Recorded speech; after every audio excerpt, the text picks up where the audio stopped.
Hello Satya ma'am, मला विचारायचं होतं की आपल्या घरची जी वास्तू असते ती आपल्याला प्रसन्न कशी ठेवतात, लाईक पॉझिटिव्ह कशी ठेवतात, त्याच्यासाठी काही वास्तू टिप्स असेल तर त्या सांगा ना. प्रसन्न म्हणजे काय, हॅपीनेस, खुश असायला पाहिजे. जेव्हा तुम्ही घरातून बाहेर जाता, काही काम करायला जाता, तर तुमच्या घराचा मेन एंट्रन्स जसं तुमचं फेस आहे तसं घराचं फेस इज युअर एंट्रन्स, तर ते पॉझिटिव्ह असायला पाहिजे. तिथे चपला वगैरे नसायला पाहिजे. क्लिअर ठेवा.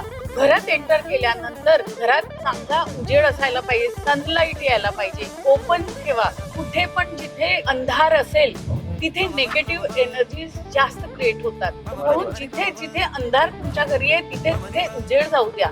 धूप अगरबत्ती करा. छान एक म्युझिक लावा, गायत्री मंत्र लावा घरात, ज्याच्याने व्हायब्रेशन चेंज होतात तुमच्या घरी. आणि वास्तूप्रमाणे मला तुम्ही विचारलं पंचतत्वावर आहे, तर ते खूप मोठा विषय आहे. ते मी दुसऱ्या एपिसोड